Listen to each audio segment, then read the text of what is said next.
one.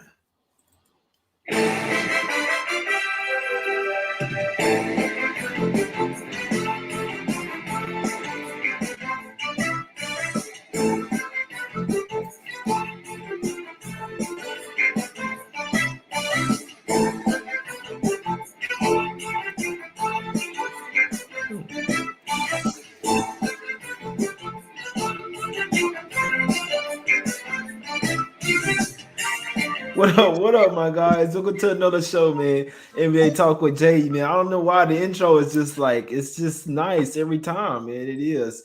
We love to do it, man. We just trying to get some cash, man. So NBA, there's only 5 games on the card today. Little, you know what I'm saying? But we still going come on live. Just like to talk some basketball. Obviously we went live earlier. Is some more info out. But what's up with you, Shark? Everything cool with you, my brother? Oh, absolutely. Round 2 on a thirsty Thursday, 6 p.m. little happy hour chats. I feel like people are probably having a little evening. Of course, we are all business. The slate doesn't start for another hour and a half. First game, 7:30 p.m. Madison Square Garden. The buy hat is engaged. A lot going on here, Jay. Let's chat. Let's shoot the shit. Let's enjoy our life. We appreciate everybody in the chat. Drop some comments, some questions. I think we're more open for questions. Late time slate, if you want to call it that. So what's going on? Yeah, that was a good point, Shark. We will pay a lot more attention to the chat this show, especially smaller card today. We'll definitely you always pay attention to the chat, but we'll if you guys got some questions, we'll try to get to you. What's up, 77 figures? I see you, Slime, Kev, Michael in there, Chuck Hustle. I see you, JT. Fuck with me. What up, man? Like off the Drake songs, JT. Chuck Hustle, Cam Jennings, my guys, Ferleezy. These are the same guys been in here for years, man. I appreciate y'all. Free Mind, Pressure, Pablo, Nick Van.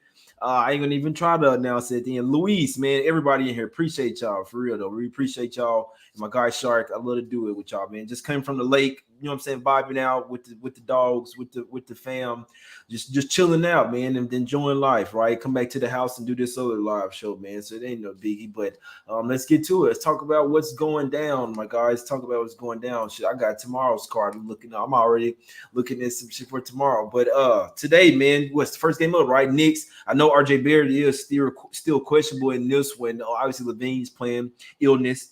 Might have to check the degrees, the weather up there, Shark, in New York. Is it snowing up there or something? Levine got a little cold. Oh, I'm still playing, but shit. Like, I'm going to go to the locker room. Now, Levine may not be 100%, but I know you said you like Knicks early in this one. I think this will be a Knicks type of game, bro. Like I say, just me personally, I think the refs will be kind of sort of helping them out for the calls. Like it does happen in the NBA, right? I mean, and they know when they've pissed the game off for a team. So I feel like the calls will be going for the Knicks. They're at the house. They have revenge. They can match up versus the Bulls here, Sharp. Yeah, as I said before, official play, pick first quarter. You look at Chicago. They are 0-5 ATS first quarter against the East. It's all different opponent types, too. At Boston, at Philly. So you get contenders. You get, we don't know who Boston is. We say it every day. Boston could be a top 3 team in the East if they ever play consistent basketball. Or they could fall out of the playoffs. Like, we just don't know. But anyway, they didn't cover at Boston. They didn't cover at Detroit. They didn't cover at Orlando. They blew out Orlando by 30, but they didn't cover the first quarter. It just doesn't seem to be their spot. And, again, the Knicks have been really lackluster in Madison Square Garden coming out. But the change in the lineup, I think, will have a lot to do with an energy shift here. Mm-hmm. Obviously, Alec Burks, we talked about the other day, not a natural one, but he's definitely an energy guy. And, secondarily to that, like only his second start, I believe, in MSG, obviously a road game prior. I think they'll be ready to go here. And I think this really does correlate to what I said before, how the Knicks came home against the Lakers in a primetime game last Tuesday. Just a massacre in the first quarter, 36-20. And I think you might see a similar environment. Maybe not that big of a blowout, but of course they only have to win the quarter. So, yeah, my guy Bobby Boucher from up there. Hey, my mama said he in the chat. He said he up there in Manhattan. He said it's actually pretty nice up there, man. So hey, that's pretty cool there. Joshua Jones said he's hopping on the Knicks early with Shark. He's tailing. So my guys out there, Bucks first quarter. My guy Derek asking for some looks in the NFL, Shark. You wanna let him know at the end? You want to say it now or what? It's up to you. Yeah, I mean, I've only played a small play. I'm kind of scaling back in NFL. You guys tailed me a little bit. And again, we always talk about construction of wins and construction of losses. I just ran really poorly in NFL this year, really bad. The back door was wide open for me. My sample was disgusting. I'm down like 7 units or something. And there was just backdoor after backdoor. So tail or fade, but I have not been winning the NFL this year, and it hasn't been my thing. But I do think looking at Dallas first half here is a really nice look. Back-to-back losses. They came out really poorly at Kansas City, 19-9, just awful. And then they had a short week. They played on Thanksgiving and came out flat against the Raiders. So it was like, essentially, if you look at the environments like we talk about in basketball, the Chiefs had to win that game. So that was more so on the Chiefs just being like, all right, we're going to stand the hell up here. And then off the dud effort at the Chiefs, they came home short week out of division against the Raiders. And they just were fatigued. You could just see it. They just had no energy. And now you get the double off 2 losses, full week rest, because they did play last Thursday too. Right. And you come in here to the Saints, and it just reminds me of what they did in a road sequence to open the year. They lost at the Bucs on the road. Following week, they went into San Diego, and they did come out really hot outside of the division on the road in that back-to-back sequence of 14-3 first quarter and first half. I think you're going to see Dallas come out here with life, and it's -3. It's juice. I saw 125 to 130. Again, NFL line reading is not like NBA at all. It's so much more of a situational spot exclusively. I do think Dallas first half is the spot here. So, play whatever you want. Don't go nuts, but I think that's a good look.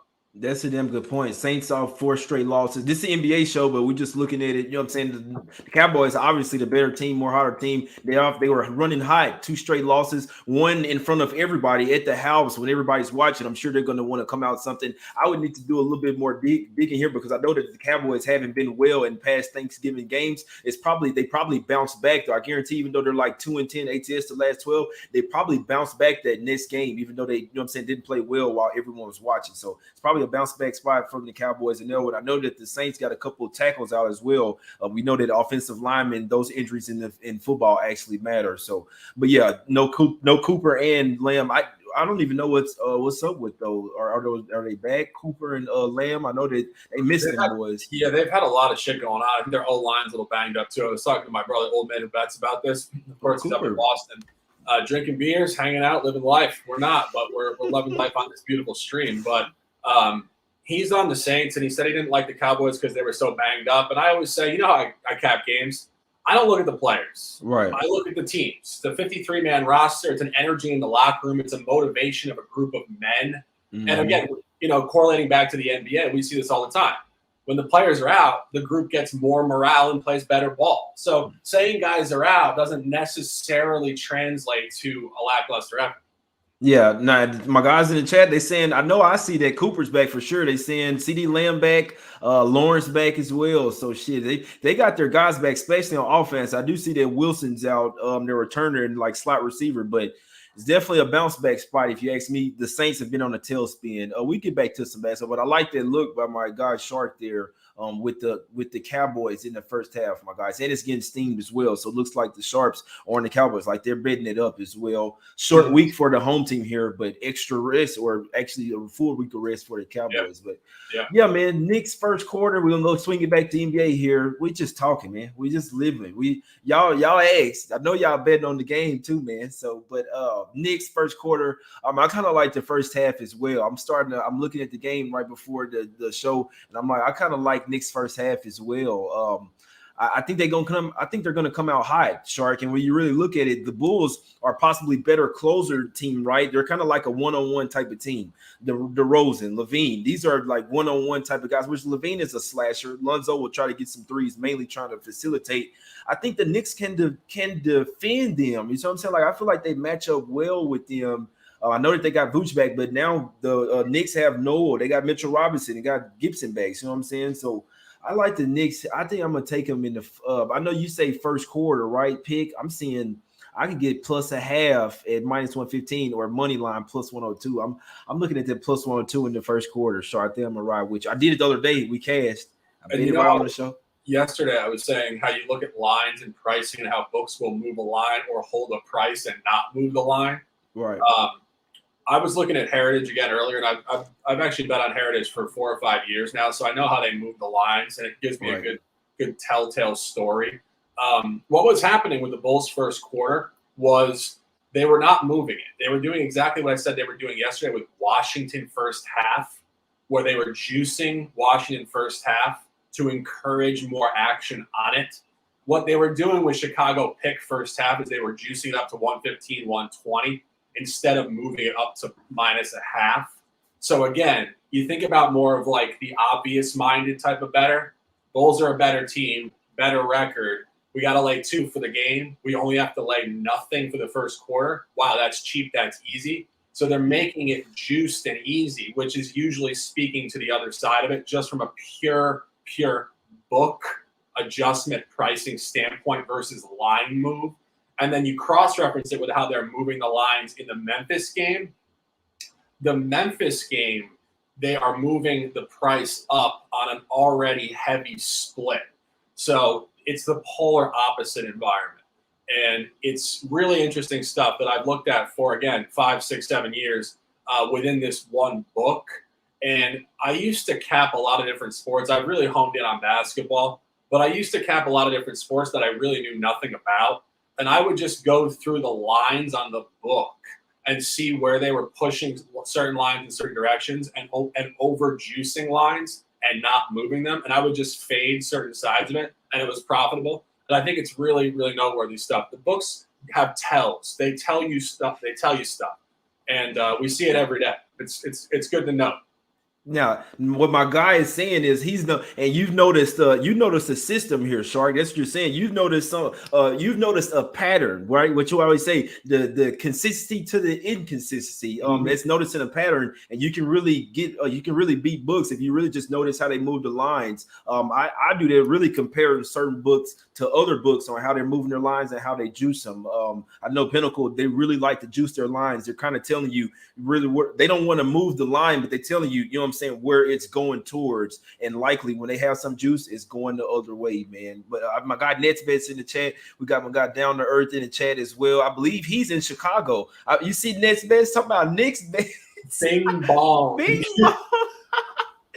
Hey, now Down to Earth, I believe he's in Chicago. Down to Earth, if you correct me if I'm wrong, he say Knicks money line. My guy Chris in the chat says he likes Bulls first half full game. I'll tell you. So, like I said, I do think that the refs will, and it's all about being on the right side of it. I do think that the Knicks will get some favor from the refs today, and it could be two things, right? The Bulls not getting calls or the Knicks getting calls. But what I see here, I see Levine or DeMar DeRozan getting into a couple quick early fouls, and they'll be out, or maybe even 3 fouls in the first half, and I could see them like having to sit out the rest of the first half or something. That's what I'm looking at here in this early with Knicks first quarter, first half. I see that happening, being a couple fouls, like ticky-tack type shit on a big player. Like that's what we see. I don't know. I've been watching NBA for a while, man. Y'all see this shit, but I think the Knicks first quarter, first half for a lot of reasons, Shark. This is just another box checker for me. Yeah, and oftentimes people will say, why are you betting a quarter or half? It's variance, it's crazy gambling. It's actually not. There's more specific trends, quarters and halves in the NBA. Groups come out with certain energies. The first unit will come out at home to set an energy consistently.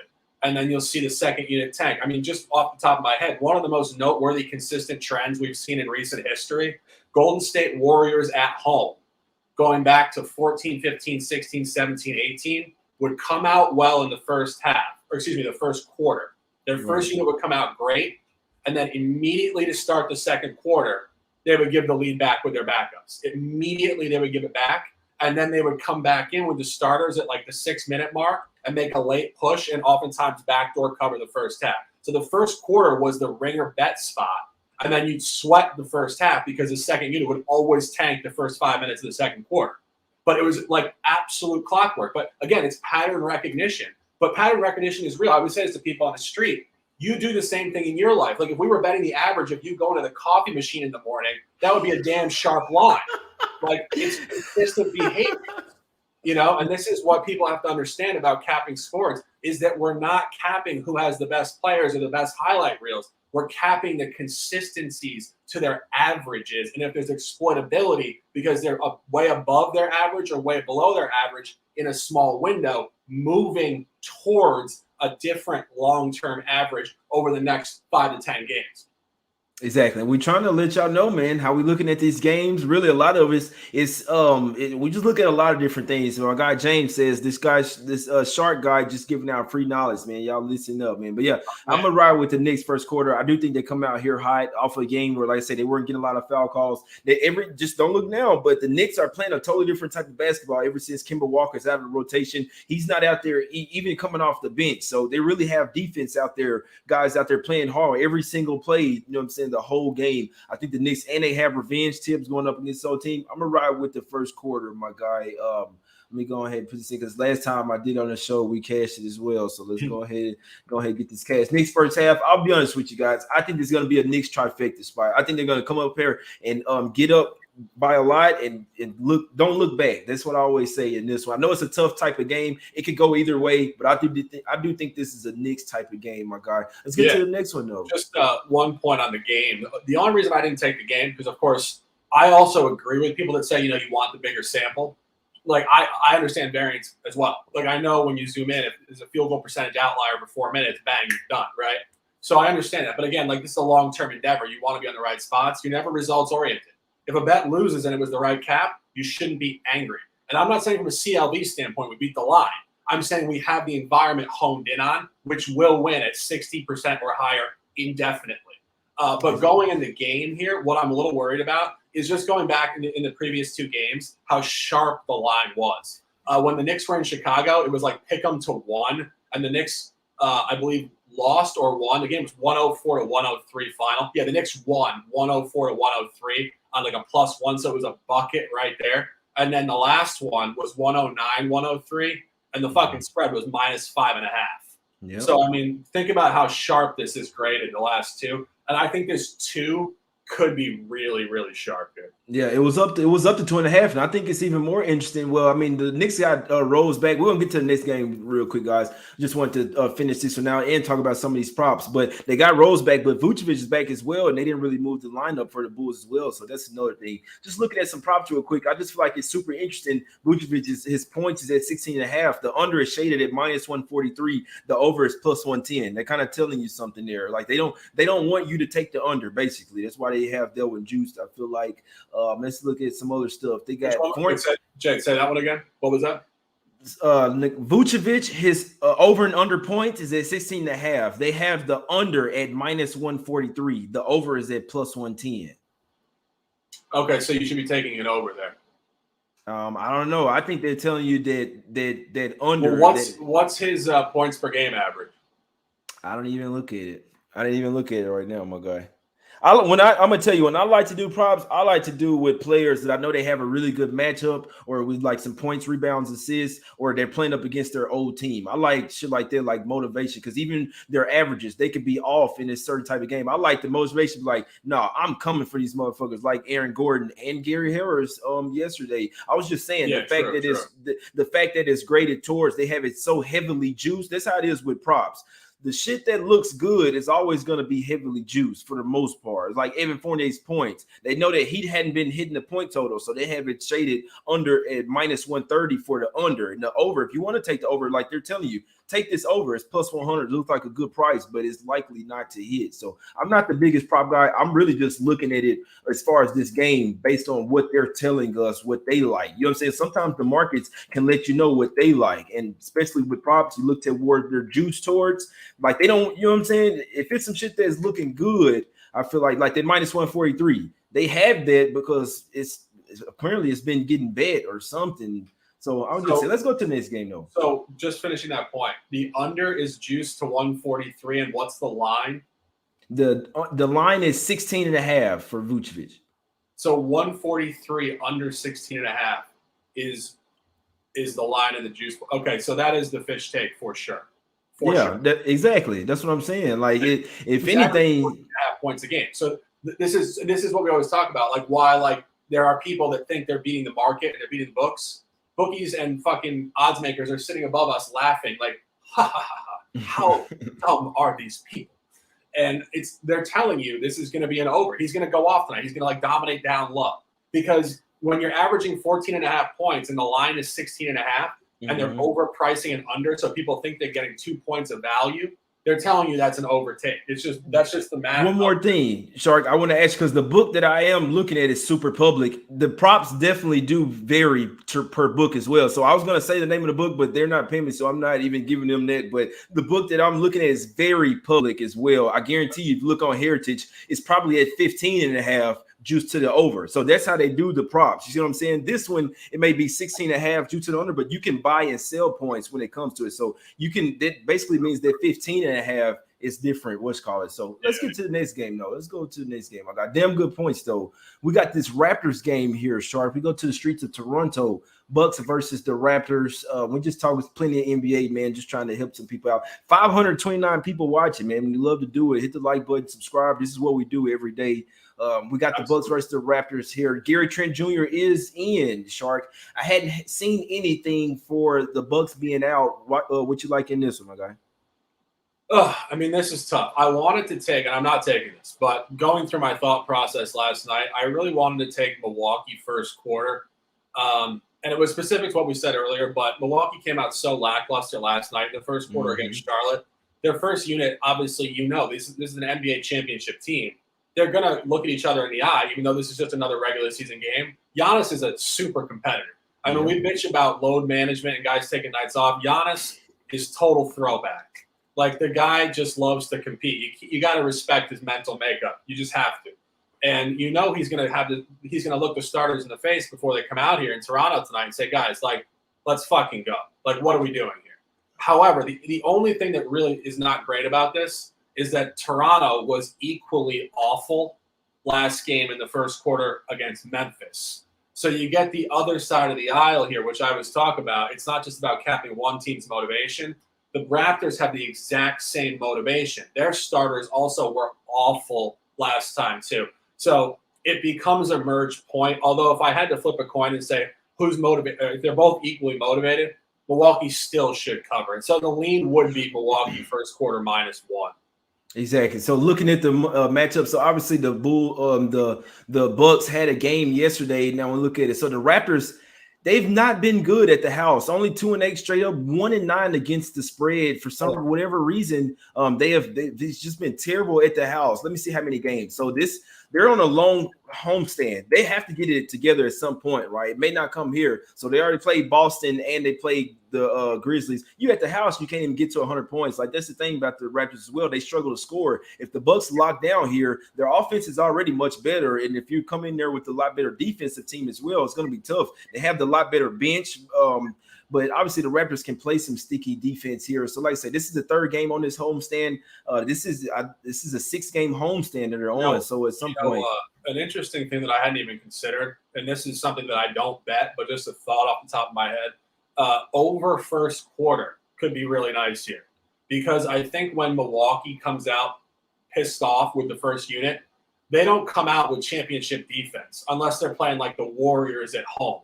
Like, when they come out on the road pissed off, it's like track meet. Chris Middleton is just shooting threes like crazy. He's wet. They get all the dudes are hot. Like, everybody, and this is historical. I mean, this is like going back to like George Hill. Even like a lot of the other random guys. Obviously, DiVincenzo's on the rack.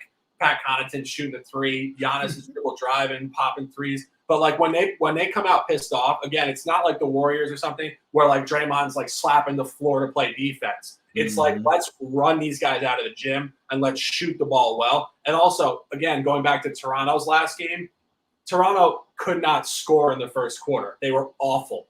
So I think a first quarter over could be an interesting look here too. That's a damn good point too, because the Bucks, their shots may not be hitting later in the game, and you see this one starting to get steamed up as well, which that means like, hey, they're not resting anybody. Like, people are doing the exact same thing as me, waiting to see if they're going to rest somebody. So I can tell you this: with the Raptors already being at the house, it's the third straight game. In theory, they're supposed to shoot a lot better. It's just like I'm surprised that they came out and looked that bad versus the Grizzlies. To be honest with you, even though they just beat them, you already had a game at the house, a loss versus the Celtics. You came out there and looked that terrible, and you let the Grizzlies be the aggressors. It's just not the Raptors team I know. And it almost seems like, Shark, they weren't used to playing at the house so long. Now they got so used to playing on the road. They were used to that. Now they come back to the house. I don't know if it's too comfortable. They're not used to the environment. Don't you want people to cheer for you? So it's just crazy because, I mean, they start out the season 1-9 against the spread at the house, and you never see unless you're last year's Indiana Pacers, right? Yeah. Well, and I mean, they have a good crowd too, like that Toronto crowd's really good. So it is confusing. I think you make a good point. Going back to last year, obviously not having any home court, they became road warriors by default. But, you insert guys like Scotty Barnes. He wasn't even on the team last year. Right. So it's like, it's just, it doesn't, there's not like one singular point that would be the reasoning why. It could be a lot of things. I don't really know why. It's bizarre. Yeah, I can tell you this. The Raptors are really missing OG Anunoby. This is when I kind of knew that the Raptors would take a step back when they had OG taking so many shots. He's not really a heavy offensive guy, if you ask me. He's mainly there for defense. They will miss his defense tonight versus Giannis. Just looking at the matchups, Holiday versus Van Fleet, you have to like that matchup. Grayson Allen versus Gary Trent. The Raptors probably had that matchup. Middleton versus Barnes. That's defensively, that's Barnes can maybe hold down Middleton, but Giannis, Siakam can't stop him. Precious Achiuwa, you can't really stop him, man. Portis, you look at the bench. This Raptors bench is not strong right now. Steve McCauley, Watanabe, Malachi Flynn, Bunton and Bunga down to the G League. So the Raptors are really thin, if you ask me. I think the Bucks have the lot better bench. I think this Bucks first quarter, first half is the right look here in my guys. And somebody in the chat, down to earth, one of our guys. You have to question, why is the spread 4.5? It's just an average between these teams. People forget that they don't really just, when they make the line, they don't just look at today's game and throw out a line. It's based on historical averages and results between the same teams. And people always say, well, what about player changeover? That's all built into it. But you have to look at how they move the lines with the teams, allowing the players to just be integrated into the line. And you go back to last year, Milwaukee was 6 and 7.5 at home, right? So it wasn't like Milwaukee was one of those Milwaukee lines at home where it was like, 12.5, like their blowout lines. Right. It was like a standard Milwaukee line at home. And now this comes in 7.5 to 4.5. That is exactly where it should be. Shark. Oh shit, it's kind of buffering a little bit. Nah, he'll be back. I know Shark's still there. He's still there, man. But this first quarter over is 53.5. And just looking at it real quick, the first quarter for the Bucks, I'm seeing -1.5, -105. The first half is -2.5 with the full game, the -5. So I'll be honest. And they have this the book that I'm looking at, the plus one of for the Raptors in the first quarter is -115. So maybe they're saying they think the Raptors gonna cover that first quarter spread. I know they've been at the house, but like I say, if the Bucks come in here saying, all right, look, we came out with a bad game last night, they'll come in here and be up by at least 2 points in the first quarter. I have a hard time not seeing the Bucks not having enough offense to cover this first quarter, first half spread. And Shark, I like that look over 53.5 for the first quarter, my guys. Yeah, and just one final point. When I looked at the game flow last year when Milwaukee played at Toronto, of course, in Tampa, they did cover the first half, but it came in the second quarter. They were actually tied at the end of one. I think it was like 33-33 or something. And then the second unit came in and actually turned up. And again, when I saw that, and then I thought to myself what I said before, the Raptors starters were so bad against Memphis. Yeah, no, them boys came out. They came out terrible versus Memphis, bro. I couldn't believe that the Grizzlies came out, smacked them boys up like that. Shark, what was you saying? That the starters came out terrible versus Memphis? Precisely. And, when you see that they tied last year at home against Milwaukee in the first quarter, it means that their starting group will potentially turn up to play Milwaukee's starter. So it's just a really tough cap. It's really merged. My thing is, see if Precious Achiuwa can guard Giannis. Simple, because Siakam can't do it. OG was the guy to guard Giannis, and he's not out there. I think that's like one of the main differences from last year. And they had Lowry. And the Bucks didn't have Middleton as well. So I think they should come out here, big three, assert themselves and cover this first quarter, first half. And I think that it might be a trifecta spot by the Bucks. And I like that first quarter over. Let's go to we can speak briefly about this Thunder versus Grizzlies. Not huge. We did get some late info, right? So we talked about on the early show. I mean, I may have been looking at the Thunder with a full squad. Then SGA not out for rest, but out for health and safety protocol. So he'll be out for the next 4 or 5 games here. Now you see the spread shoot up to 11 now for the Grizzlies. So now they're laying 11 with no Ja Morant and Kyle Anderson and Zaire Williams. Since they said no SJ, okay, we're going to decide to sit a couple guys too, man. So what does that tell you about this game, Shark? Would you be laying 11 with the Grizzlies? I'm centered on the first quarter and the first half here. And we're official on this. I posted this on Twitter. Of course, if you guys don't follow me on Twitter, please do. Cap multiple sports over the course of 365. We dominate baseball, college basketball, and college football as well. But we're official here at -3 first quarter and -5.5 first half. And again, I said it before, but I think it's really specific to what the Thunder did yesterday.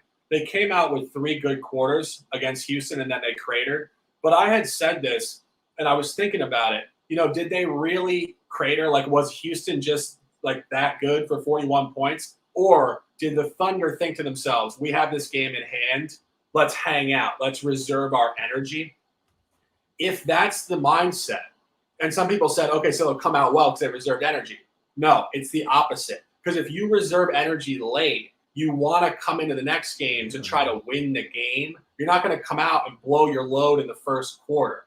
You might come out like with a weak energy, but again, more intentionally understanding we don't have 48 minutes tonight of championship defense in basketball. So we have to reserve some energy. We'd rather not expend all of it in the first half and just cliff dive again.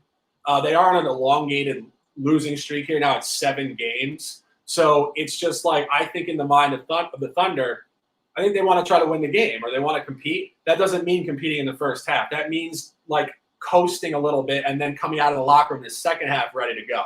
So I'm really centered on that psychological shift from game 1 back-to-back to game 2 back-to-back. And the other point, which I think is really interesting, the Grizzlies' second group and their starters here without Ja Morant seem to have found a real camaraderie and basketball flow. I think that continues tonight. I mean, we were talking about this before, but like guys like Jaren Jackson, Dylan Brooks, Bane, a bunch of these dudes. I mean, these are like young grinder dudes. These are professionals. Like when you saw the Warriors coming up in 2011, 12, 13, people were saying these are professional guys. Like Draymond Green was drafted in the second round, Klay Thompson late first round. They weren't number 1 overall picks, but you could sense the professionalism.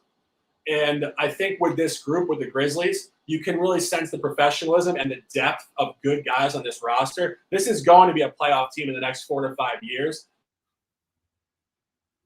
I dig what my guy's saying. He talking about the Grizzlies. They coming up, man. Young team starting to get it together, man. Or the Bucks, the first quarter, first half starting to move up, man. Now, I dig what you're saying. I'm glad you got some on this one. Come stand all the way off. I just worry about the Grizzlies, especially with the Ciroc on ice. Now, I think that's the huge difference that's changed from early. Even though the line has went up, SJ is not worth a point and a half, right? So they just move it up barely. He's worth probably 6 points to the line, especially on the Thunder. They move it up. I'm just worried about the Grizzlies' motivation here. Obviously, numbers wise, they're supposed to come in here and smack the shit out these boys. Like Thunder, you can't spell Thunder without under. So the way that I'll be looking at it, if Grizzlies take this game serious, they should trifecta spot for them, and they should keep the Thunder under their team total as well. But like you say, it's capping motivation isn't necessarily. It used to could be a thing when you knew when players came to play every night. Not so more this today's game. So I'm definitely rooting for you to cash though, my guys. Some info did come out for the Knicks. No Noel tonight, so no Nerlens Noel, one of their big guys, and then no RJ Barrett tonight. One of my guys in the chat was like, man, this addition by subtraction. The way RJ been, man, he has been clanking some of those shots, my guys. But more room for guys like Derrick Rose as well. In this one, man. So, in regards to get to the cash, man, let's go to let's get to this next game. Let's go to the streets of Phoenix here, Shark. We got the Pistons versus the Suns here, man. We got a Ruben special.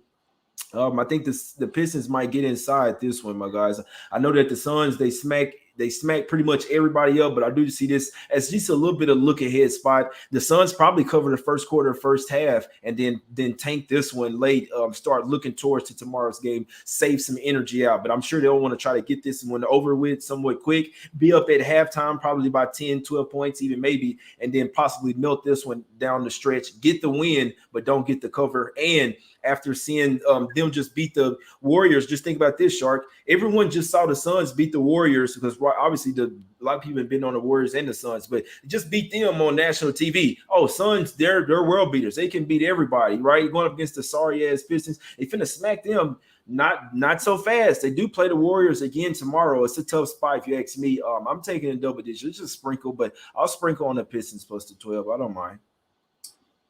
Yeah, I wouldn't disagree. I mean, I think right now, obviously, a month plus into the season, the biggest sandwich spot you can really find is a game in between two games against the Warriors. And the Warriors obviously are now, I believe, tied for the top record in the league with the Suns. This is basically the top two teams in the league facing off, and they have to play the Pistons in between. East. Sharp, real quick, not to an Eastern Conference team, right? It doesn't even matter. Yeah, it's beyond trap. I mean, like when you look up like some of the biggest traps you'll find, like in this calendar year, this is one of all sports. Literally, it's a huge, huge, huge sandwich trap spot. I mean, it really is just an awful spot. I couldn't talk you off at all. I might tell that half unit at 9 o'clock here, but. And not official, but I mean, that's just such a good sandwich spot. Like, again, you always say there's certain spot takes.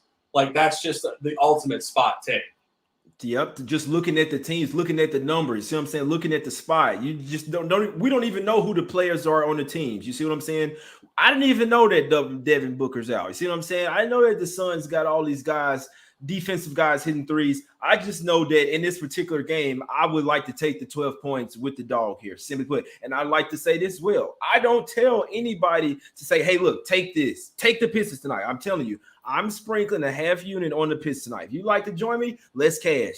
If they get blown out by 20, it's obviously possible. I just don't, you know what I'm saying? It's an ugly play, guys. If people in chat, if you don't like the play, I just understand. Just if you don't agree with it, you don't have to play it. If you do, let's cash it. You see what I'm saying? It is what it is, guys. It's the Pistons, right? But there's still money to be made, and I think they'll keep this within 67 points. I think I've seen people say some as far as Pistons money line. Stop all that. I don't know about that.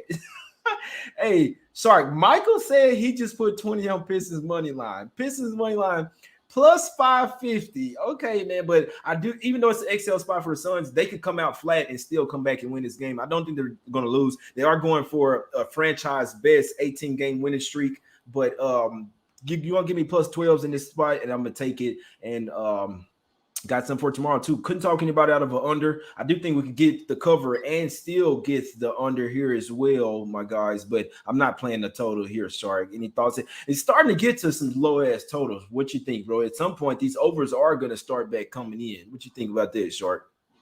I didn't catch that. What was that? I think that as far as like, how the unders have been hitting so high this season, then now they're starting to get to the low, like the 200s or the low teens. At some point, those overs are going to start back coming in. Damn, my gosh, went out right when I asked, oh, you finna come back. My guy John Lowe says Suns by 30. Nah, fuck that. They say, nah, Jay, I see over. You know what? That's possible in this one, Star Child, because if the Suns don't bring their best game, it'll come on defense. They know that they can win this one with offense, so they won't be totally locked in on defense. And defense is what takes the most energy out of you, the most effort, Sharp.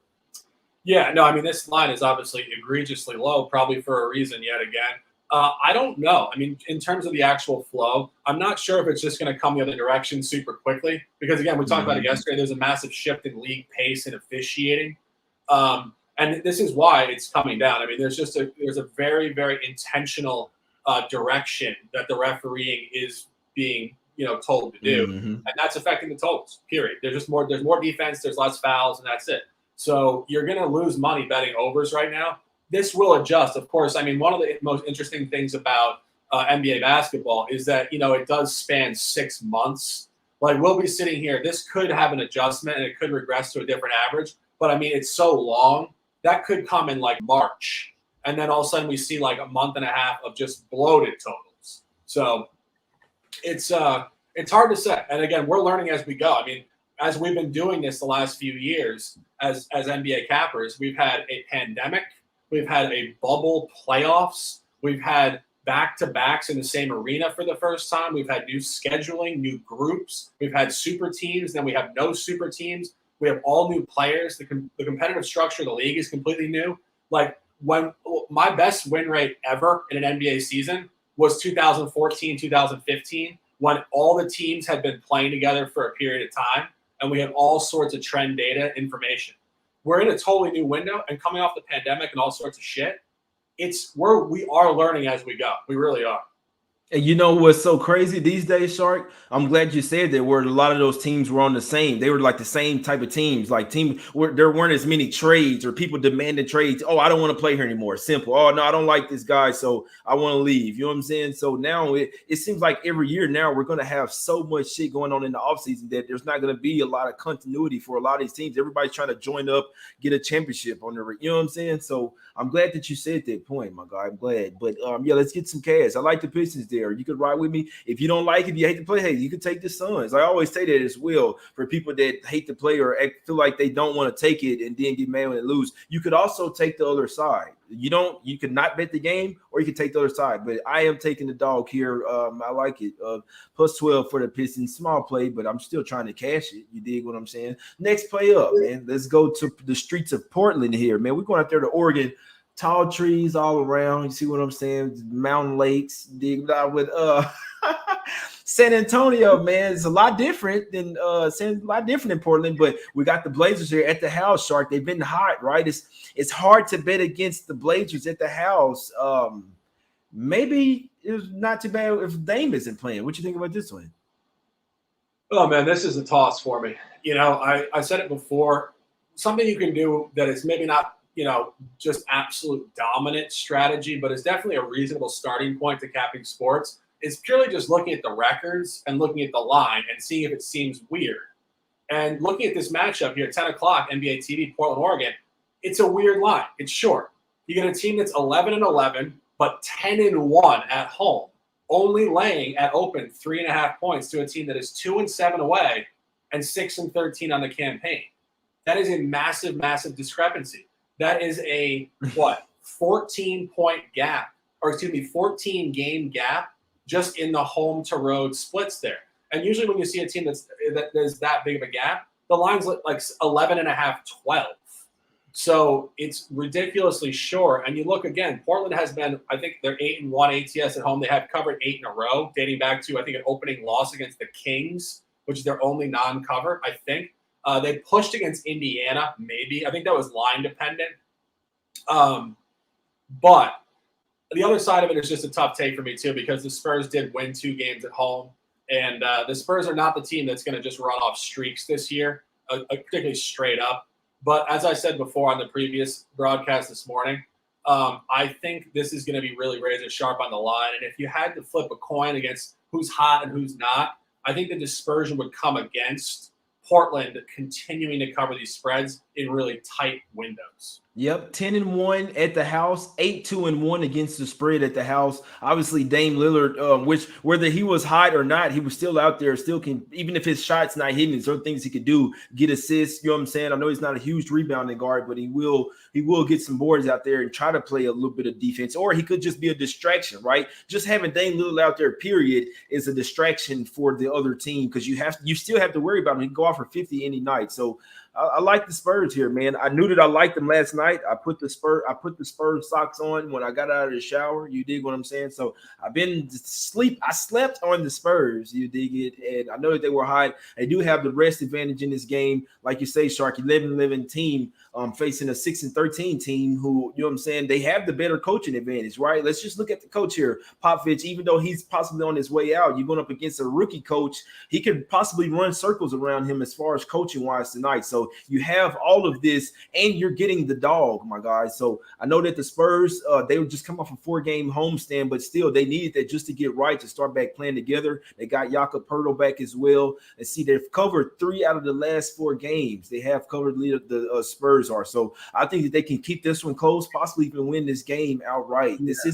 This is the Pistons right here. The Spurs, DeJounte Murray. Like I want to look at some DeJounte Murray props tonight. He's been low key balling. He's the best player on the Spurs right now, and you're going to be going against like I said on the early show, the Blazers only have 3 guards, 3 ball handlers. CJ McCollum, who isn't a real point guard. You got Anthony Simons, who you guys know I'm not a big fan of him, but he's still a baller in this league, and Dennis Smith Jr. off the league, who was out of the league for a couple years. You know what I'm saying? But he's still a baller as well. But three guards that I'm not scared of against a very guard-heavy Spurs lineup. Shark, what do you think about that? I'm just talking matchups here.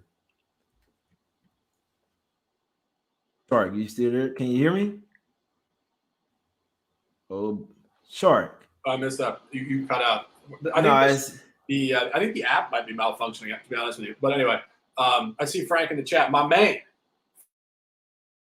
It started buffering, my guy. We gotta get you some fiber. We gotta get you that fiber over there. Am I back in here now? Yeah, you back. You back, my guy. Yeah. Where were we? What were we talking about there? I was really I wanted to look at some DeJounte Murray props. I like how they're looking. Like I say, the guards, they're missing a lot of guards. So we got to see. Obviously, Powell is still questionable here. If he's out, I think you guys should. I'm not gonna say be all over Spurs, but I definitely think that if Powell is out, I think the Spurs would be a really good play, my guys. But no, that's all. What you think about this one, my guy? Yeah, I mean, I don't really know. Again, player props are not my thing. Murray averaging 19.1. I really it's at 19 and a half too. Shark. It's right there at 19 and a half. If the Spurs are going to have a good game, it's going to have to be Murray. Obviously, Derek White, his is at 13 and a half. Both of these are shaded to the under, but I do think that if the Spurs are going to have success, both of these guys need to go for probably 20 points. Vassell is at 10 and a half. It may be a tad too high for him. McDermott, he's coming back off an injury. His is at 10 and a half, but he will be starting to get a lot of looks. Pirtle, I'd look at his rebounds. Pirtle can vacuum up some rebounds. I'm talking about he can go out there for 15 fucking rebounds. Look at Jakob Pirtle, possibly points and rebounds. And then with Lonnie Walker, over 8.5.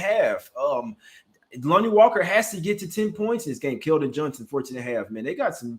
I think it's going to be a high scoring game as it is, my guys. So no official props for tonight. I just try to have some people going in the right direction. That's the show today. Only 5 games here, Shark.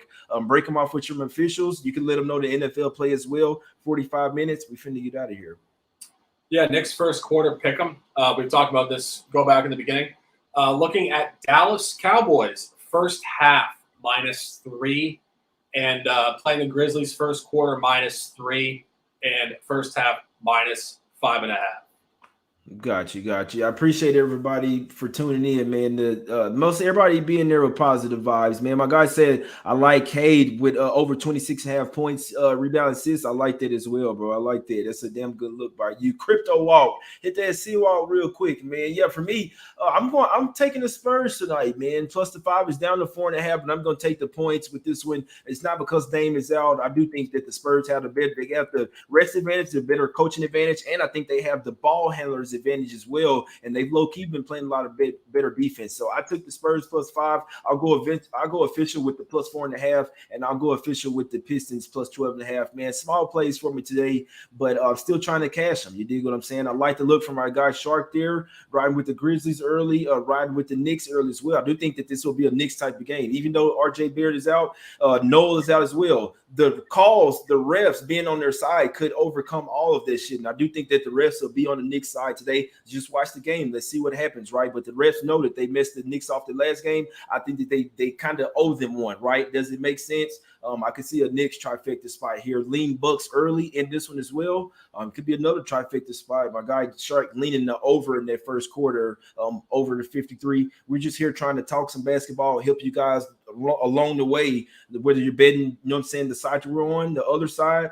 Here's some betting insight, man. Hit the like button, subscribe. 2 shows a day, Jay. You know what I'm saying? 2 shows a day, Jay and Shark. We out, my guys. Come back and holler at us tomorrow.